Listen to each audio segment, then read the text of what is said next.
Hello साथीहरु, आज मैले तिहारको फुड ब्लग बनाउन गइरहेको छु। म यहाँ बोडी झान्न जाँदैछु।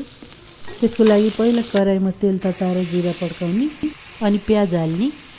प्याज रातो भएपछि अदुवा लसुनको पेस्ट हालेर 1 मिनेटसम्म पकाउने। त्यसपछि टमाटर हालेर चलाइसकेपछि त्यसलाई छोप्दिने। अब टमाटर गलेपछि त्यसमा थोरै बेसर र मसला हालेर चलाउने। त्यसपछि त्यो मिक्सचरलाई बोडीमा हालेर घोल्ने अनि बोडीलाई एकछिन पकाउने। अब त्यही कराईमा मैले तेल, मेथी र प्याज हालेर भुट्दै छु। यो चाहिँ काउली र आलुको तरकारी बनाउन जाँदैछु म।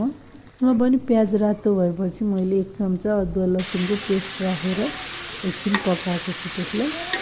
त्यसपछि काउली राम्रोसँग पखालेर मात्र यसमा हाल्नु होला। अब प्लेन पुलावको लागि मैले कुकरमा 1 चम्चा घिउ हालेँ। त्यो घिउ राम्रोसँग तातिसकेपछि मैले त्यसमा तेजपत्ता र गरम मसालाको धुलो हालिदिएको छु। यसमा लौंग, सुकमेल र दालचिनी छ।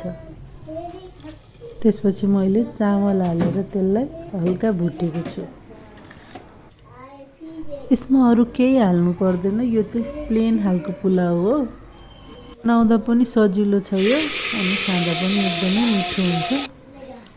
यसलाई थोरै चलाउनी पनि गर्नुपर्छ, नत्र भने तल डढ्छ। अब हामी यसमा थोरै पानी एड गरेर यसलाई जति चाहिन्छ त्यति पानी राखेर 1 सिटी लगाउनु पर्छ। यसको बिर्को लाउने बित्तिकै उता काउली पनि चेक गर्दै गर्नुपर्छ। अब यो काउलीमा मैले बेसार र मसलाहरू राख्छु अनि टमाटर राखेर छोप्छु। त्यसपछि मैले थोरै नुन एड गर्छु यसमा अनि एकछिन फेरि यसलाई छोप्नुपर्छ। आलु चाहिँ मैले यहाँ बोइल गरेको लिएको छु। यसमा उता मेरो कुकरले पनि 1 सिटी बजाइसक्यो। अब यसलाई बन्द गरिदिन्छु। अब यो आलु हालेर म चलाउन जाँदैछु। यो चलाइसकेपछि फेरि एकछिन छोपेर पकाउनुपर्छ यसलाई। त्यसपछि अब मासु पनि बनाउन जाँदैछु। अब यो काउलीको तरकारीमा मैले थोरै धनिया राखेर अब यसलाई बन्द गरिदिन्छु। उता अचारको लागि मैले एउटा काँक्रो काटेको थिएँ। छोपको लागि तिल हेरेको, तिल नै सकिसकेको रहेछ। त्यसको लागि मैले यहाँ रायो लिएको छु। यो रायोलाई चाहिँ हल्का हेरेर अनि भाँडामा तातो भएपछि हालेर यसलाई पड्काउनु पर्छ। अनि यो पड्केपछि म यसलाई पिनेर यसको धुलो बनाउँछु। तिल नभए पनि यसले पनि तिलको जस्तै काम गर्छ। अब अघि भने चाहिँ मैले मासुको लागि एउटा कराईमा तेल हालेर मेथी पड्काएको छु।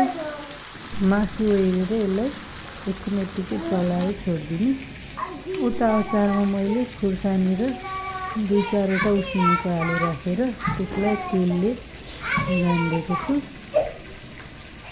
अनि यसमा अघि काटेको धनिया पनि राखेको छु थोरै अनि यो तिलको छोप पनि फेरि तिल भनेछु, रायो पनि रायोको धुलो पनि राखेको छु। यसमा अब स्वाद अनुसार नुन राखेर अनि अमिलोको लागि अब कागती या अरू लप्सीको धुलो जे राख्दै पनि हुन्छ। मैले चाहिँ यहाँ कागती राखेर मोलेको छु यसलाई। उता मासुमा हामीले थोरै बेसार राखेर यसलाई फेरि अरू केही नहालिकन यसलाई चलाएर रातो हुँदासम्म भुटिराख्ने। मासु रातो भएपछि यसमा अब अदुवा र लसुनको पेस्ट एड गर्ने अनि एकछिन चलाउने। त्यसपछि मैले यहाँ जिराको धुलो अनि चिकन मसला हालेर यसलाई चलाएको छु।